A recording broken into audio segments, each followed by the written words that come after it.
Okay, great. I'd like to call this Tuesday, September 10th, 2019 Radnor Township School District Finance Committee meeting to order. I'd like to, no, we don't have anybody new, so we're going to start off with administrative remarks. Michelle, Deco? I don't have any administrative remarks. Oh, okay. All right, seeing that, do we have any public comment? Okay, seeing no public comment, I'm going to say hi to Ava. Might be watching. And now we have the approval of minutes. Did everybody have a chance to read the minutes from August 13th? Are we good? Yes. Great. Patty, do you want to scoot over? I don't know if you're angled incorrectly. All righty, great. Then we're going to move right into our agenda item 4.1, expansion of the parameters of the resolution regarding the district's 2012, 2013, and 2014 bonds. And for that, we're going to have a presentation or a discussion from Zach Willard from PFM. Are you bringing anybody else forward or just you, Zach? Well, yeah, we can all come. No, I mean, don't feel like you have to. Everybody. Welcome. Thanks for being here. So, Chance to be on low def TV. Thank you for being, I know you guys, we didn't do this last month, so thank you Yeah. for coming this month. yeah, no Appreciate it. problem. So we're here again to talk about refinancing some debt. Two of the bond issues that we're going to talk about, we already talked about. We already refinanced what we thought were the most efficient maturities, but since then, interest rates have gone down significantly. So we're here to talk about it again. So if you flip open to page 1, now, this is the rate chart we show you each time we're here, okay? If you look at the bottom, I think we did the last refinancing, about 0.5% ago, believe it or not. So, that was kind of back in the early summertime, all right? We didn't refinance all of the 2012s and the 2013s because at the time, it would have cost you money to do it. So now fast forward to today, interest rates have continued to fall. So now going back and looking, we can save additional money on the 2013 and 2012 bonds, okay? And then the other piece of debt, if you flip to the next page, this is your series of 2015 bonds. Now, we did think that in the future we'd come back to talk about these. Their call date is not until February 15th of next year, okay? So if you remember back when we set up the original plan in the springtime, we said that we would do step 1 of the refinancing and step 2 back in the springtime, and then we'd come back in the fall to set up this one. Okay, so that one's still kind of part of the plan. Now, what may happen here, and we don't really have a final answer as to how we're going to do this yet, but similar to how we set up the last resolution where we kind of had a large group of bonds that were all candidates, and then we picked the best ones based on the market conditions, we're going to do the same thing again. So we would set up the last $6 million of the 2012s. There's about $3 million of the 2013s left over. And then all of the 2015s, there's about 8.8 million. The resolution that will be before you at the September 24th meeting will contemplate refinancing all of them. And then as we get closer to the pricing date, we'll figure out if we should do all of them. 2, if we should do all of them as one non-bank qualified borrowing. And if you remember, non-bank qualified means it's going to be more than 10 million. And with that, sometimes there's some disadvantages. Okay, so we'll just have to weigh that. Or do we do 2 bank qualified borrowings? Now, I think the answer at the moment is looking like we will probably do 1 non-bank qualified borrowing, just kind of based on the market and where we're seeing spreads and everything like that. But we kind of reserve the right to change that plan as we get closer. Okay. So, any questions about all that? I mean, some of this is becoming kind of common knowledge for all of you at this point, but. See the glass eyes. There's probably, Nothing to do with you guys. now there's probably some of us who can't bonds always be refinanced, and can't we always save more and more and more money, and that will, of course, someday change. But do we, Sarah, Patty, do you guys have any questions? Yeah, been through this many times. No, I know. I think my only question is, so what expansion of the parameters are you actually looking for specifically? So we took the old parameters that we did. We actually, once we closed the second step, Saul Ewing took that parameters off the books. All right, so the old parameters is gone. So now we would come back and pass this new parameters, which will say that the financing team is going to go out and prepare for current refinancing of the remaining 12s, 13s, and 15 bonds. And again, that's what we'll gear up to do. right now, we're estimating savings somewhere around $500,000. Hopefully that's conservative. We always, net after all the fees? correct, yeah. So Yep. that's the parameter, basically, is that you're gonna go out and do this if the savings will be more than. Oh, I'm sorry, yes. That's So- what I'm talking about. okay, When you talk gotcha. parameters to me, what I hear is you're looking for the guidelines of what's Right. gonna actually have you pull the trigger in the moment to do this. Yes. So if you look at the top of page 4 in that little, whatever color that is, kind of gold or gray, on the first 2 steps, we set a minimum savings threshold of 1.5%. I think you can keep it at that or maybe even raise it to a 2% number for this next step, for this next refinancing. Mike, do you have any comments, thoughts? So that's the question. Do we wanna leave it at 1.5%? Do we wanna raise it to 2 or just leave it here? What do you, I mean, that's the question. What do you think? Keeping in mind that this is the floor, we hope to Sure. save, as No, much as no, we no, can. absolutely, yeah. I get it. Well, I mean, the 1.5% is where you think, if we got 1.5%, that's where you think our net savings would still be $600,000. So the 1.5% is not an interest rate. What that is that measures the efficiency of the refinancing. Right, I'm sorry. So if we're refinancing $10 million worth of bonds, a 1.5% net savings would be about $150,000. So it's really the dollar amount that we want to aim for. Yeah, where it's worth it or not. Okay, To go through the steps to do it. got it. So for example, if you look in column 4 in the pink color, step 4, if you scroll down, you can see, conservatively, we're showing you 213,000 of savings there. And then right below that, it says as a percent, that's 2.23%. So that would qualify, you'd be above 1.5%. In that situation, you would pull the trigger and refinance it. Are you still structuring it where it's the wraparound, correct? Yeah, we're not changing the structure of the Okay. debt, so it's same final maturities on all the debt. In column 10, we're showing you level savings. It's about 35,000 a year, 33,000 a year. And then in column 11, we're showing you savings that comes up front.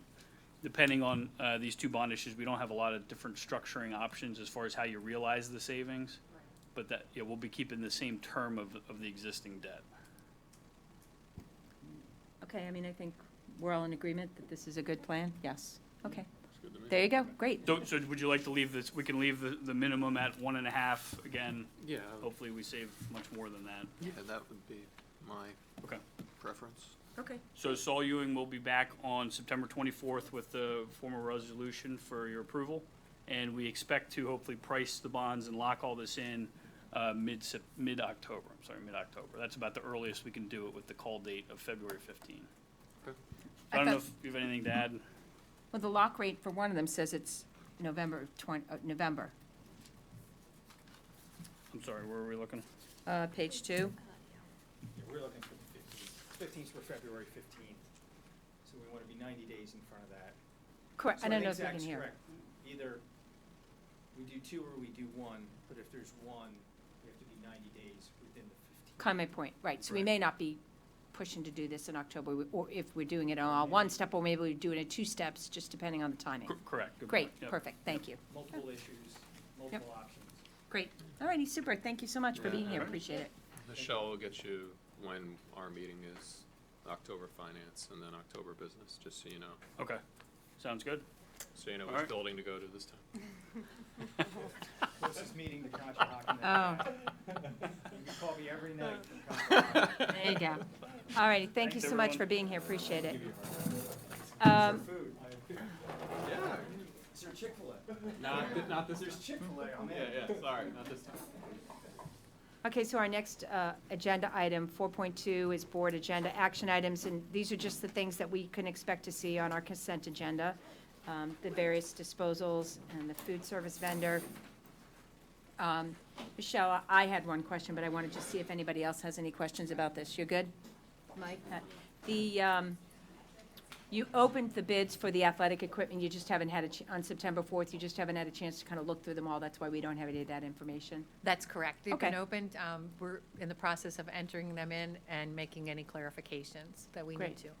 Do you, I don't expect you to have an answer tonight, but just curious, because I know there were programs that do this. Do you anticipate disposing of or donating all those musical instruments? Most of them are in disrepair. Most of them are broken. Okay. And can be used for parts. And I spoke with Mr. Drew. He's got some identified that he wants to take parts off of, but the other ones that are not broken are in really poor condition. Okay, all right, great, thank you. So then, moving right into 4.3, PSBA elections. This is at the September 24th business meeting, we'll be asked to vote in a roll call vote for these 2020 PSBA officers. And as just a matter of procedure, we're bringing them through a committee. Michelle, you're our board secretary, so you'll be the one to actually register the vote. Do you have anything more to add about these particular candidates or the process itself?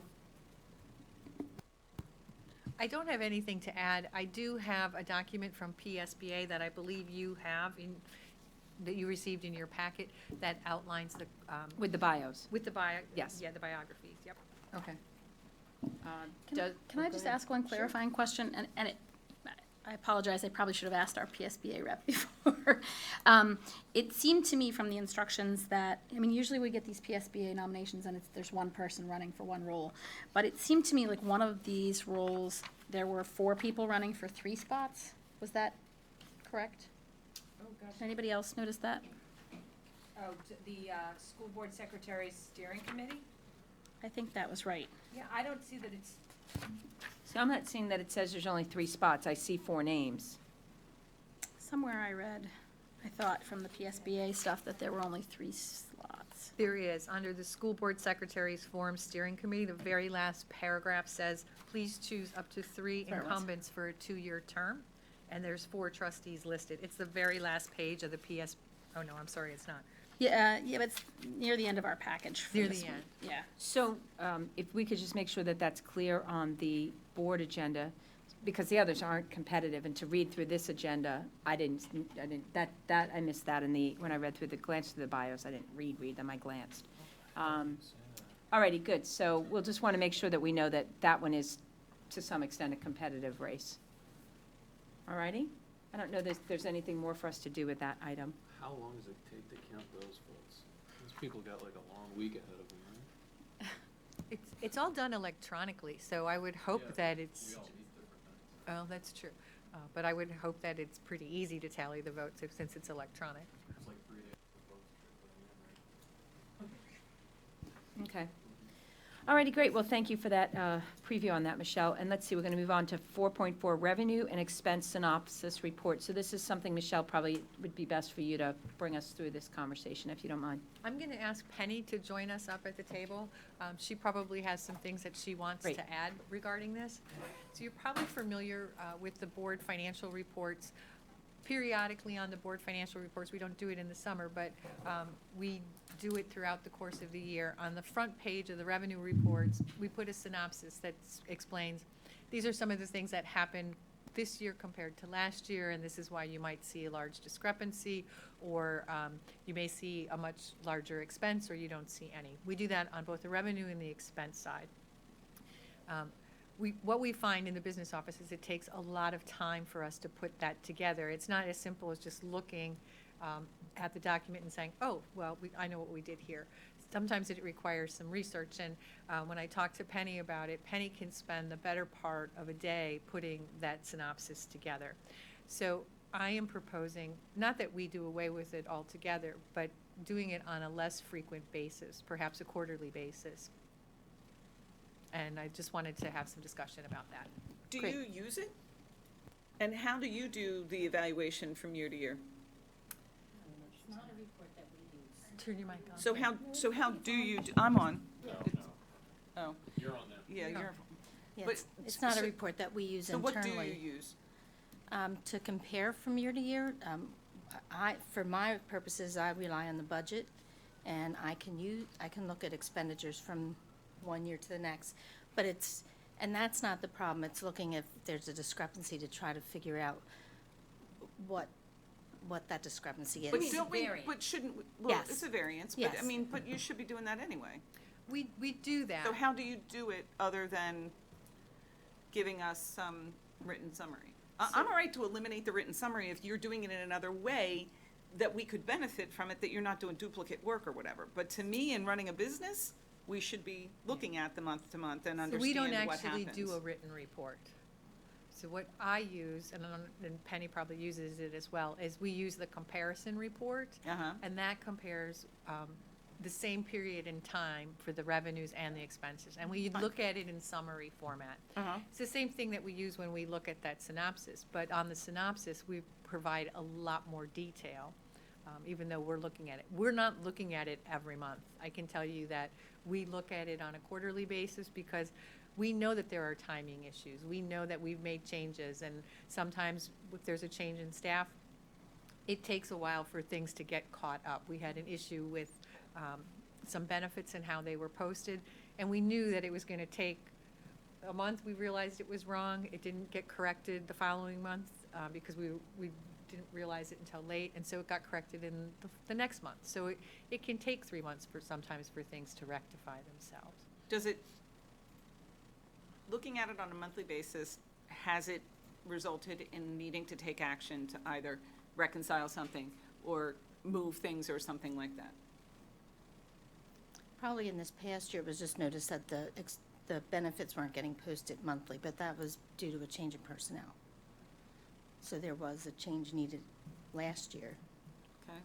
So if we don't find those things until 3 months in, how big of a problem is that? I mean, in essence, to go to quarterly, you're saying for 3 months, something could be awry, meaning it needs to be moved around or something like that, adjusted. So benefits, we actually did catch that right away in the month that it happened.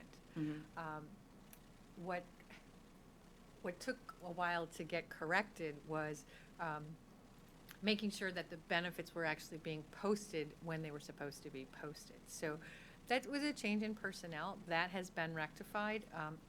Those kinds of things will happen when you have new staff members. They're learning their position. Barb Fretchel was great and came in and helped us.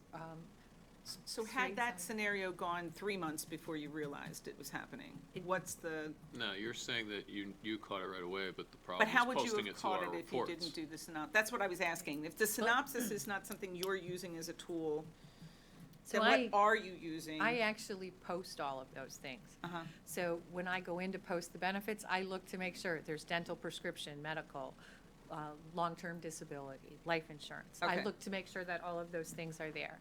If they're not there, then I contact the benefits person and say, okay, I'm looking at the benefits. This is what I don't see. This is what I see. And I get a report that shows me every single person who has health care. And I'll spot check that for new employees to see that they're on there, and I'll contact the benefits person. So that happens every month. Okay. But Things- other things, you said there would be other things that would happen. If the other things, whatever they are, So wait the- 3 months to happen, then what's the The other impact? things typically are timing issues. Benefits and payroll are the things that get posted on a monthly basis. You want to make sure those get in the right period.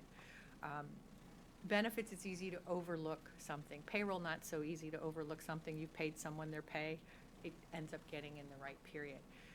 The other things that we see that occur are, we may have made a change in how we pay our trainer, for example. In the past, we paid our trainer every month.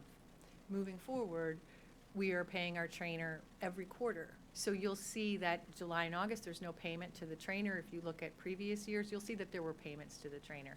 When we get to March or to September, that's going to rectify itself because it's all been taken care of. So sometimes it's just a timing issue. We might have paid something earlier the year before than we paid it currently. It might not be due until November 15th, but we paid it at the end of October. Those are the kinds of things that we're spending a lot of time. But they're not looking at. actionable. I mean, meaning they will rectify themselves. No Correct. action needed, right? They will So- rectify themselves, but they're still showing a variance on the report. I got you. But- So writing up that there's a variance and here's why doesn't help you because you didn't Right. need to do anything anyhow. Correct.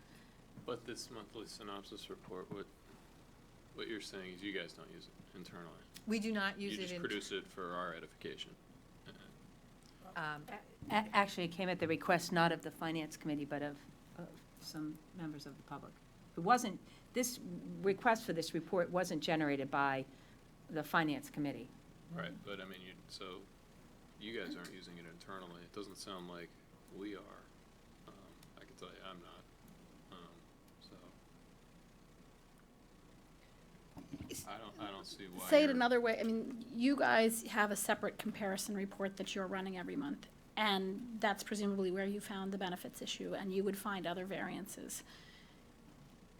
Creating this report every month for the board, or for the public, or for whomever it was, isn't actually doing you any good. It's not helping you identify issues. You haven't ever done it and said, oh my gosh, I wonder if I mentioned to Michelle that we have this variance. Yeah, I would say 99% of the variances have just been timing. The benefits thing was just due to the personnel, and for the years that I've been doing it, that's the only time that there ever was found An actionable thing. an actionable So item. How and much time do you spend? She said it takes a whole day. Well, just to do it this takes report. me up to a day. Revenue's not a big deal, but the expenditures, I'm looking at a lot of accounts. And then So- there's a lot of things that we spend on that you can't tell the public, it's restricted personnel information, so you're probably weeding information out or. I'm just looking for a general overall, so I'm looking at if there's a variance in the 1200s, then I'm breaking down all the 1200s to look inside those in particular groups, and then within there, then I'm looking at all the object codes to see if anything sticks out, and then once something sticks out, then I go in and look at all the detail there to see if it's, we I just made don't- this payment This- this month. this I is just, the- I just don't see a need for it. No, for you to kill it I'm off. actually trying to visualize in my head which report it is. This is the one that comes, it's a horizontal page, it's like, and it shows the last like 5 years for this month. No. That's a it's different one. usually on green paper. I would say it's green paper, yeah. You flip it over, and there's a paragraph or a page or 3 paragraphs, depending on the number. So what's kind of funny about I actually do this I say I do same read thing. this, yeah. In the context of my job, I do a comparison report. And at the times when I present it to, people asking me for the report, that's when I get peppered with the questions. Well, why is that variance, and why is that, and I have to go back. I have such a empathy for what, except mine's on a scale that's about 100th of yours. It can be nothing, and there's normally nothing other than timing issues or an extraordinary expenditure that we budgeted for, and now look at there, it's showing up in the report. I think to Patty's point, if you guys are running a report internally that flags things for you, and you're able to see for yourselves that it's, 99% timing, occasionally an actionable item comes up, the benefit of sharing that information with the public is, the benefit of the anecdote, I don't know, maybe this is a quarterly, why don't we say it this way? Would quarterly make a difference, in Or terms is of- it just gonna, my concern is switching it to quarterly just means it may take you 2 days to really write it all up. It But it's probably just at wouldn't really once. vary in the time, because No, now 'cause it'll I'm fix looking at itself in a those 3 quarter. months, and Okay, it's- so much of it some may things already be should fixed. correct themselves if it's just a timing from one month to the Yeah. next. Or all. I just don't see a need or use. Well- Well, or- maybe rather than just get rid of it out of an abundance of caution, if we switch to quarterly. For a I have year. read through those anecdotes occasionally. I don't read through them, that's not the part of the financial report that I focus on when I, read through the reports. So I And the really comparison appreciate. reports can still be included, they're generated from the system. Correct. It's the synopsis that is, then that's entails So the that's, research. that's where I feel like is more comfortable. I guess at the end of the day, like what happens to me, I send out a report, I send out a comparison report. I will get an email, or I'll get a question if somebody has a question, and then I do have to take the time to go look and get back to them. It's kind of which way would you prefer to do it? I could, like you, I could anticipate, or here's all the variances. Do I want to spend the time to make a report? No one's ever asked me to do that. Please don't start.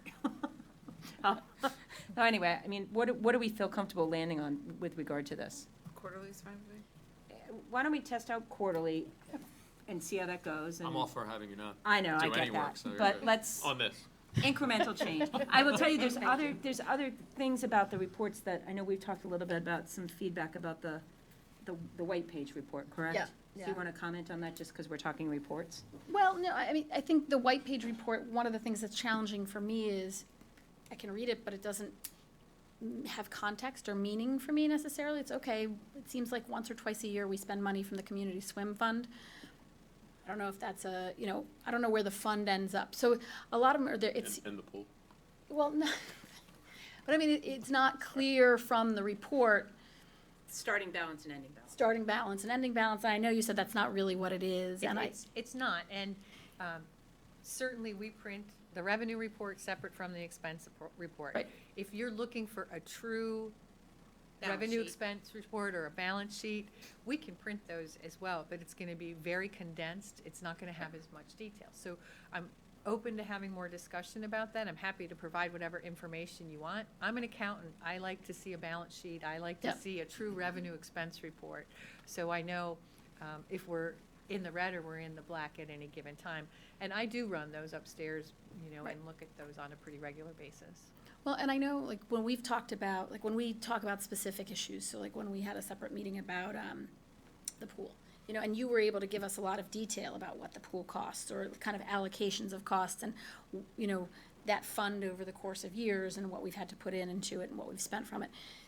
That's very helpful, and I'm not looking necessarily for that for everything on a monthly basis, but I guess what I'm saying is, it would be helpful maybe just to sit down and really understand what that white sheet really tells anybody.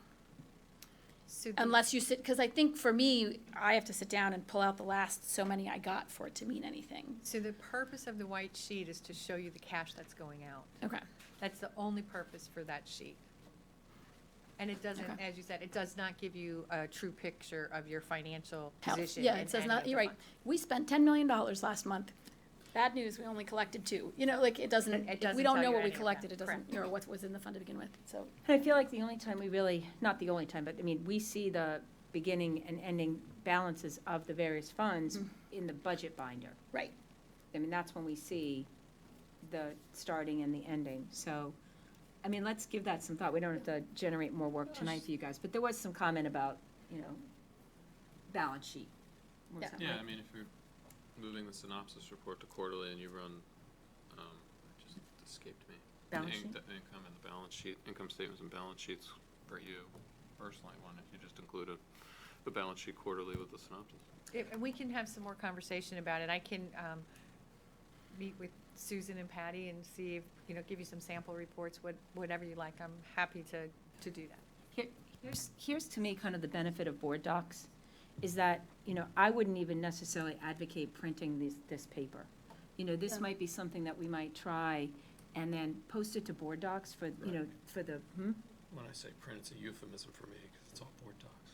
Well, everything's board docs for me, too. I'm saying print, put it on board docs.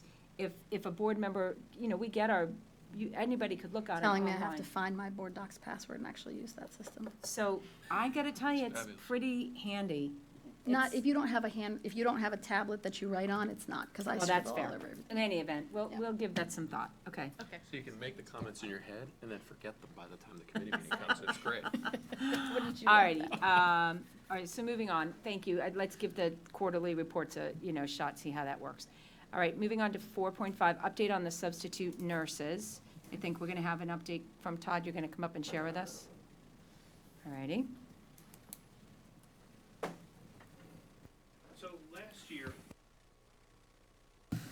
So last year, I started overseeing the nurses and was kind of watching it. And throughout the year, we had some nurses that were on our substitute list instead of through a vendor that have decided to leave us and actually go with some of the vendors because of the pay. So I just wanted to give you a heads up that I'm going to be looking into this and probably coming back with a recommendation in the next month or two, because currently our rate is $110 per day for substitute nurses, which is roughly $16 an hour. CSN or just, or, CSN or RN, they're the same rate? they are. Okay. So it's roughly $16 an hour till we put our payroll taxes on that. It's roughly $22 per hour. And our vendor is charging us $52. So I'm getting information from other districts to see what they're charging, because I don't want to go out on a limb and then go sky high compared to other districts and it becomes a bidding war. So I just wanted to put it on your radar that I'm going to be looking at it and ultimately coming back to you with some kind of recommendation, because I believe we have to raise it at some point. I just don't know what that amount is right now. That's why I'm going to dig into it. We're not gonna, are we gonna have to start seeing monthly fill rates on substitute nurses? Please, no. I don't think so. It's just something that I wanted to put on your radar, because we have Okay. talked about subs in the past, and I need to dig into it a little more, because we did have some recently over the summer leave our substitute nurse pool for in-district and actually went to some vendors, because they're making more money through a vendor. Okay. All right? Did you, just out of curiosity, you did exit interviews with them, and it was pretty much financially based? There wasn't any other reason? I that did they were exit leaving? interviews with 3, Okay. and 2 of them was the dollar value. They felt that they weren't as deserved or wanted by the district because they were getting paid less than a vendor. Oh, it's not an unfair statement, probably, Sure. in some ways. So it's just something that I wanted to look at, and instead of doing it in August when other HR directors were on vacation or busy, I put it to this month that I've requested information from HR directors around the multiple counties to see what they're doing. So ultimately, we can come back with a recommendation and see if we just keep it the same or if we change it.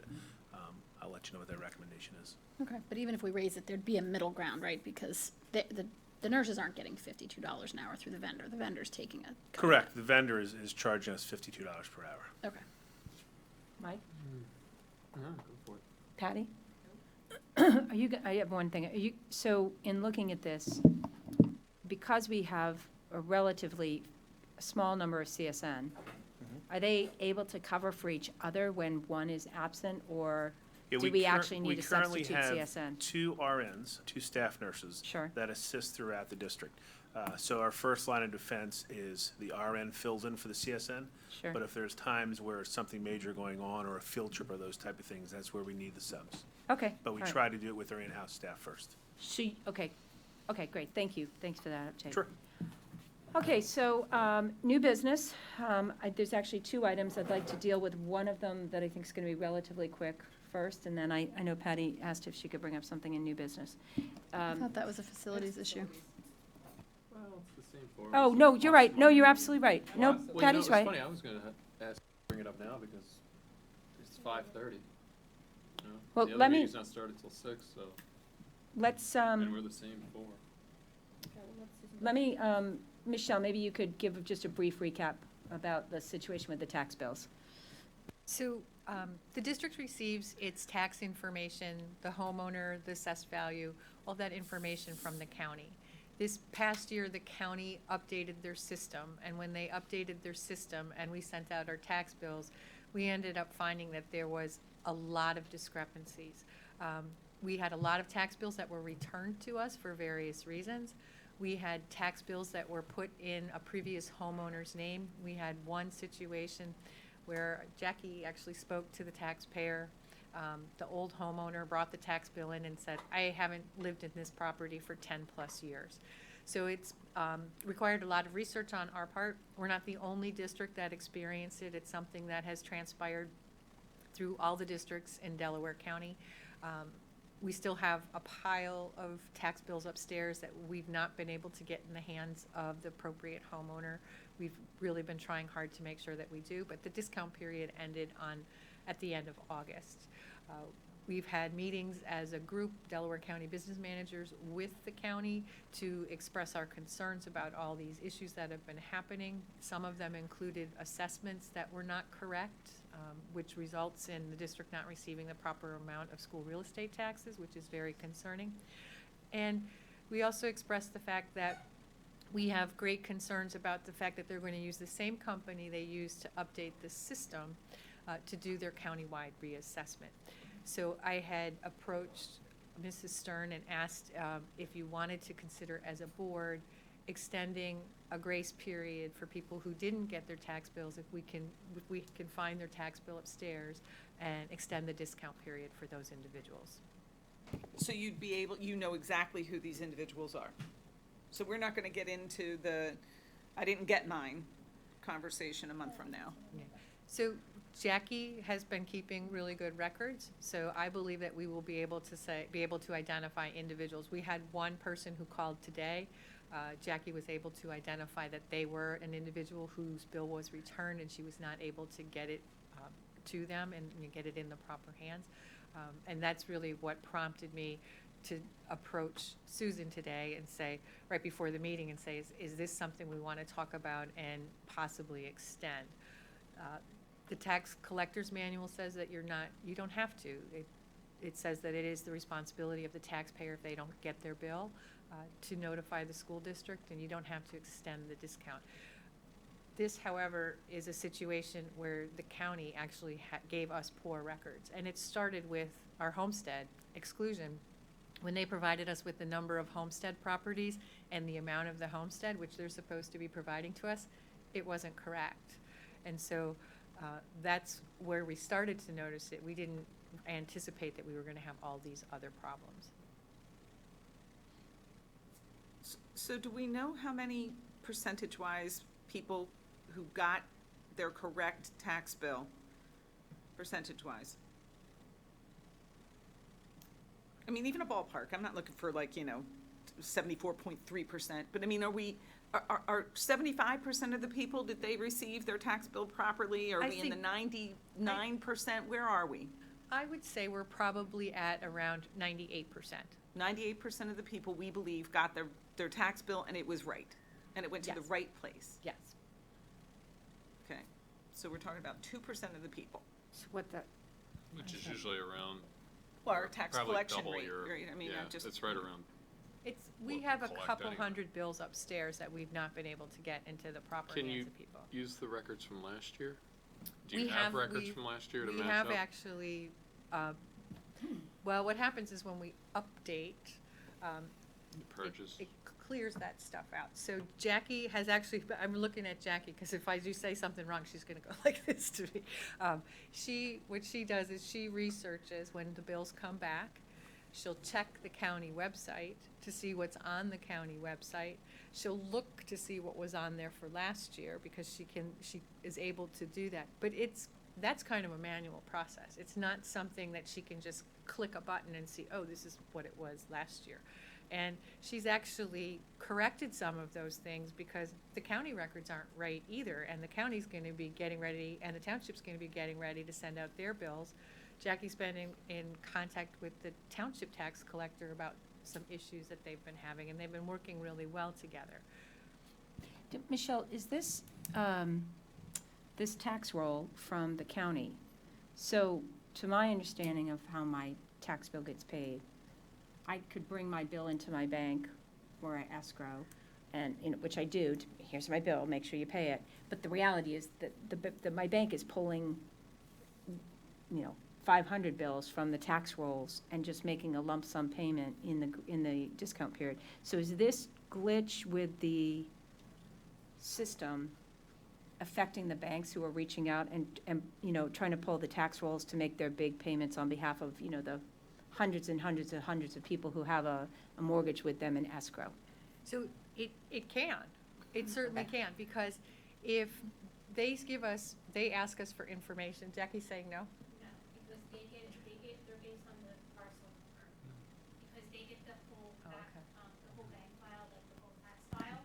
So that bank file is based on the parcel number, which doesn't impact Correct, the, but it's not based on the address, the emitter's name, nothing. They get it, Oh. and it's based on the folio number, Okay. which is the ID number of the property.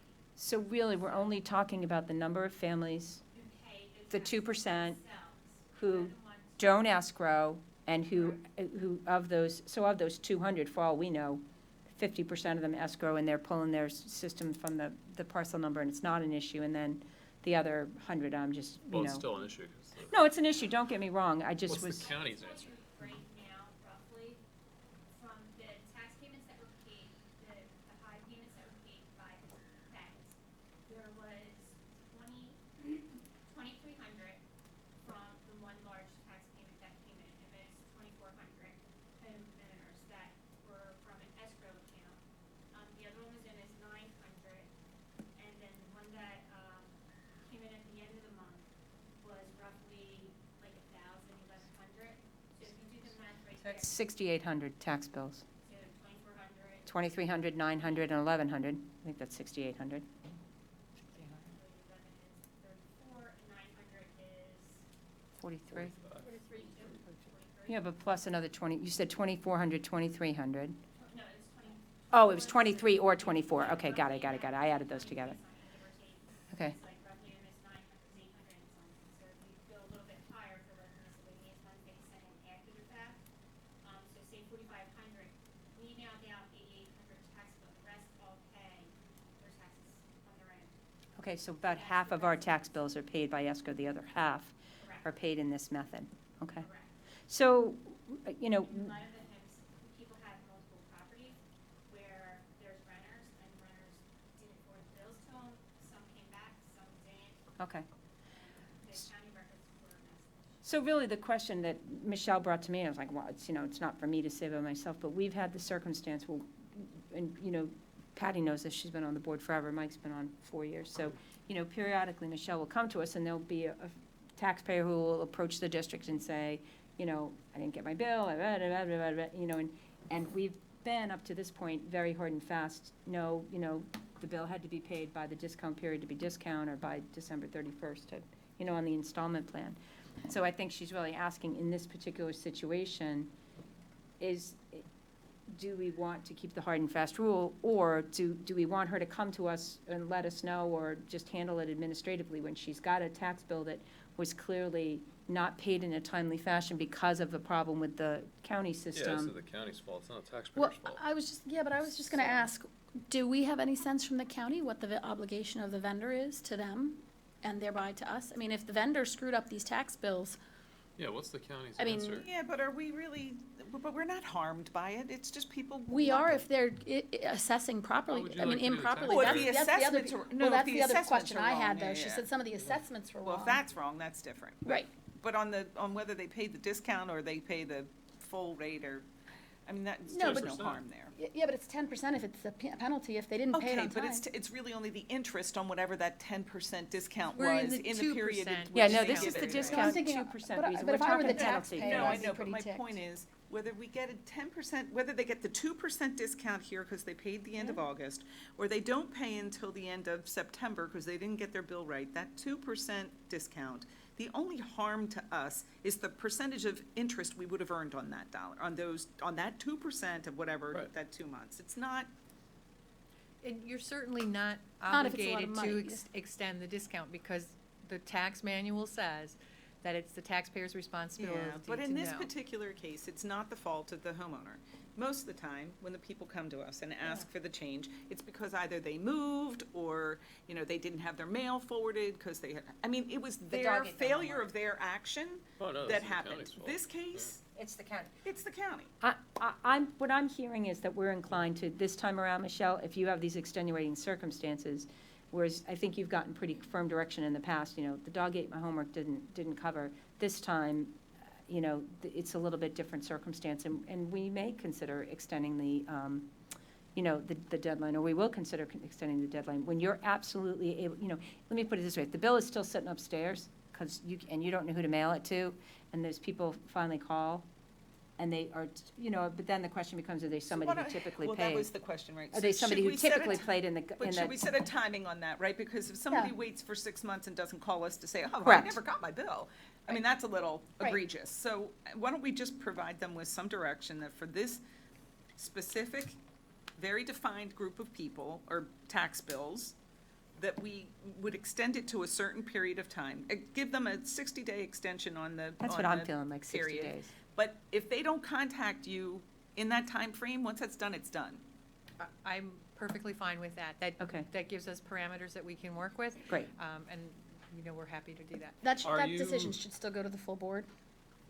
I don't know that it does. You'll look Well, into it. whatever, We you have to guys make, can if we figure have it to make a decision as a full board, Like, it probably- figure it out and I put it think on we the should. agenda. We're giving you It's some, we're something- giving you Okay. some committee, It's a some tax thing, parameters. A right? Yeah, something to recommendation. do with the taxing power, I'm Yeah. assuming that's got A recommendation. So whatever that would look like with regard to a recommendation, bring it to the, we'll put it on the board agenda. Honestly, so talk about it at the meeting, because the board meeting, the regular Because it may business bring meeting, attention to because it. it may bring attention Well, to it, that so was, put that it was in the my next question. newspaper. How are we gonna reach out to people to say like, hey, if you didn't get the biggest whopping tax bill you get a year, call us. Right. Because Well- the county screwed up. Well, most people who are paying their taxes themselves, We know they it. know Trust when me, that we bill know is it. due. Oh, I Yeah, know. yeah, because we save for it all year. Forget it. Yeah, that's what I do. You know when that bill is due, so Right. There was no we'll gift. certainly take a look at that. But Mike, to answer your question, when the county is asked, what are you doing about this? What are your plans for the future? You're doing this countywide assessment. Yeah. Can we have assurance that our records are going to be correct? They don't really have any answers. Helpful. They have absolutely no answers. Great. Do they Okay. have So, but- last year's records so that they have something to work off of? I'm not exactly sure what the county has in terms of records, but So I just wanted to clarify, because I heard you say this, but then I heard it wasn't really an issue, but I want to, they did or didn't inaccurately assessed some of the properties in Radnor Township. So we had issues where properties had an assessment change, at some point during prior years. And then when we received the tax roll from the county, the assessment was back to the prior assessment. It's clear, they In have some cases, some it was- old data. Yes, they have some old data, correct. And how are they correcting that? And what are we doing about collecting that difference? So when we are aware of it, we are notifying the county and we're correcting the bill and sending out a revised bill. But there certainly could be a circumstance when we may not necessarily be aware of it, and that's But concerning. can't we just do a diff? Can't you do a differentiation between the two files? I mean, surely you can drop that stuff out to Excel and just do a diff between them and see if there's any particular folio that has an unusual difference between them. Again, just looking for some strange delta. We should be able to do that.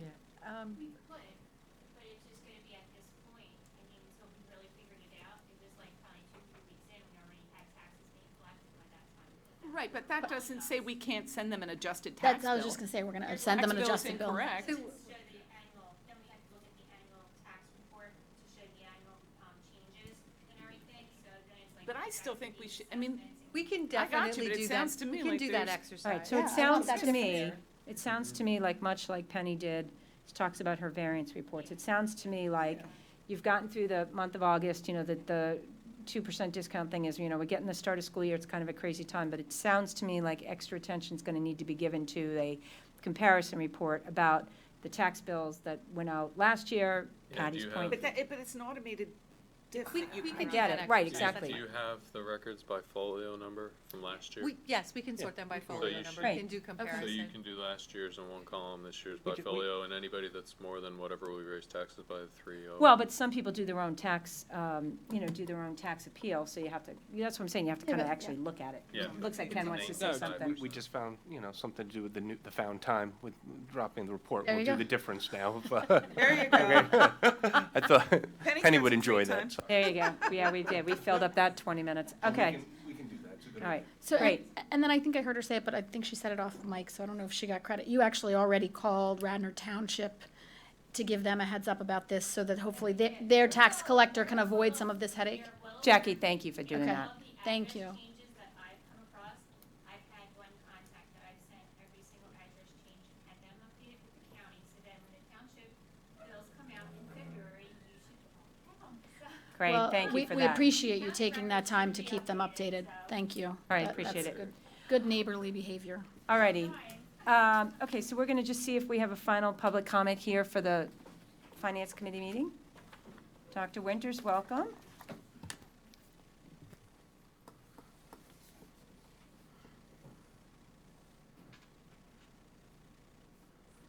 I just wanted to thank the hardworking Finance Committee for finding all those errors. And as a person who has just been working with students who've been looking at Delaware County government, I think it would be prudent for this board to send something perhaps to county council members indicating the difficulties you've had so that there may be greater accountability at that level so that we don't have a repeat of people's time and efforts and finances in the same kind of untenable situation in the future. Thank you. I would also suggest that you might, I know you've been looking at the substitute issue question for many months, and probably longer than I'd like to think about, and I would just hope that, I've heard some questions in the community about whether the people that we are hiring now are the same level of certification, because we're using different services. I don't know if the teachers that are being used as substitutes are certified teachers or not, and the same with the nurses. So it's just a question that I heard in the community, and I'm just passing it on. Thank you. Thank you so much. Is there any other public comment? Okay, seeing none, I'm going to call this meeting adjourned. Thank you.